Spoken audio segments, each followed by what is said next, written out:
नमस्कार, बहुत स्वागत है आपका। धनु राशि गोचर में बहुत बड़ा बदलाव होने जा रहा है। पूरे 500 सालों के बाद शनिदेव हो रहे हैं वक्री। अब आप सोचेंगे हर साल ही होते हैं, लेकिन इस बार शनिदेव का वक्री होना बहुत खास है। धनु राशि वालों, ये परिवर्तन बहुत खास इसलिए भी है क्योंकि शनिदेव अपने ही नक्षत्र उत्तरा भाद्रपद नक्षत्र में वक्री होंगे। वैसे वक्री जब होंगे तो एक घर पीछे का फल देंगे। अब अभी तक आपके ऊपर चल रही थी शनिदेव की ढैया। अब 13 जुलाई से जो ढैया है उसका प्रभाव थोड़ा कम होगा और 28 नवंबर तक ये समय आपके साथ चलेगा। बहुत कुछ बदलेगा। देखिए, शनिदेव का वर्तमान समय में मीन राशि में चल रहे हैं और 2.5 साल तक ये गोचर आपके लिए है। 28 अप्रैल को खुद के ही नक्षत्र उत्तरा भाद्रपद नक्षत्र में आ चुके हैं। 2 अक्टूबर तक रहेंगे, लेकिन 13 जुलाई को मीन राशि में जब अपने ही नक्षत्र में शनिदेव वक्री होंगे तब आपकी लाइफ पर इसका प्रभाव क्या होगा, आज हम यही जानेंगे विस्तार से। वीडियो के अंत तक बने रहें और ये प्रेडिक्शन चंद्र राशि पर आधारित है। देखिए, आपके दूसरे शनिदेव और तीसरे भाव के स्वामी होते हैं और साथ ही आपके लिए इस समय चौथे भाव में चल रहे हैं। चौथे भाव में है, आपके ऊपर ढैया है, लेकिन जैसे ही वक्री होंगे सब कुछ एकदम से बदल जाएगा।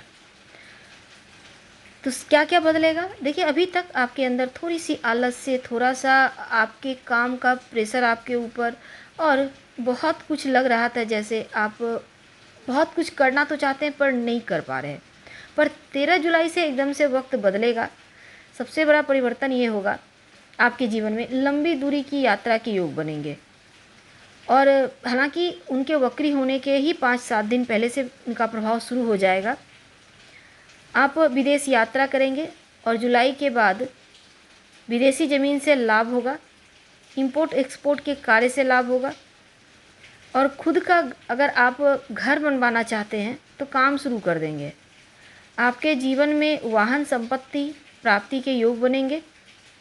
इन जो अभी जो आपके लिए 2.5 साल का वक्त है उसमें भी जो वक्री होंगे तो नवंबर 28 तक का जो वक्त है, व्यापारी भाइयों के लिए अगर व्यापार में लॉस चल रहा था, आपको लग रहा था बहुत बर्बाद हो गया है, आप एकदम से मन से परेशान हो गए थे, उदासी सी आ गई थी, कन्फ्यूज़न की स्थिति में थे, अब उस कन्फ्यूज़न से शनिदेव बाहर निकालेंगे और एक बढ़िया रास्ता भी दिखाएंगे। आपका कॉन्फिडेंस लेवल फिर से बढ़ेगा, धीरे धीरे आपका ताकत बढ़ेगा और नई जो एक आपके अंदर एनर्जी है वो आपको आगे ले जाएगा।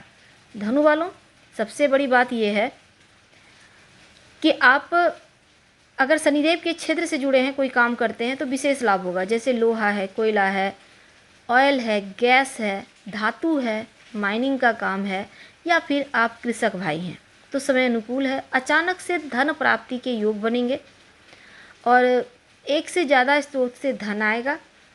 पैसे को लेकर जैसे आपका कहीं पैसा फंसा हुआ था, लोग ले तो लेते हैं पर देते नहीं, तो अब वो पैसा भी प्राप्त होगा। प्रयास जरूर कीजिएगा। परिवार वालों के साथ तालमेल बनेगा। अगर अभी तक आपको लग रहा था लोग सिर्फ आपका मिसयूज कर रहे हैं तो अब वो खुद ही डरे डरे रहेंगे कहीं आप उन पर बरस न जाए, क्योंकि अब आपका पावर, आपका सत्ता सब आपको प्राप्त होने वाला है। अगर हम प्रेम जीवन की बात करें, अगर गलत रिश्ते में फंसे थे तो शनिदेव अब गलत रिश्ते से भी बाहर निकालेंगे और अगर आप सही रिश्ते में हैं तो अच्छी बात है, आपका रिश्ता बढ़िया चलेगा। जो व्यापारी भाई हैं, व्यापार में तरक्की होगी, नया व्यापार शुरू हो सकता है। विदेशी ज़मीन से आपको लाभ होगा, धार्मिक यात्रा करेंगे, पर तंत्र मंत्र ओझा के चक्कर में, साधु ओझा के चक्कर में ना पड़े तो अच्छा है। सही रास्ते पे चलें, तंत्र मंत्र से दूर रहें। सरकार के पास अगर कोई धन फंसा हुआ है, आपको वो मिलना है तो वो अब मिल जाएगा और इसमें आप बहुत ध्यान देंगे पढ़ाई पर, सीधी सीधी बात करेंगे। इस समय तो तरक्की भी होगी और जीवन की तरक्की 28 नवंबर तक चलती रहेगी। पदोन्नति के योग बनेंगे। अब सीनियर भी आपका वैल्यू देगा, यानी यहाँ से समय एकदम से बदल रहा है। आप एकदम से अस्थायित्व वाली स्थिति में आएंगे। आँखों के संबंधी समस्या, बालों की समस्या, फोड़े फुंसी, चेहरे पर कोई आपको दाग हो रहे हैं या पेट से जुड़ा समस्या परेशान कर रहा था, अब उन समस्याओं से राहत भी शनिदेव देते दिखेंगे।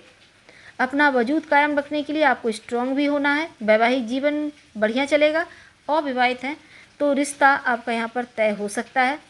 और पिता के साथ आपका तालमेल बढ़िया होगा। हालांकि ये समय अनुकूल है, समय का फ़ायदा उठाना है। रोज़ सुबह हनुमान चालीसा का पाठ करके दिन की शुरुआत करेंगे तो बहुत उत्तम रहेगा आपके लिए। हम आपसे विदा लेंगे। जानकारी अच्छी लगे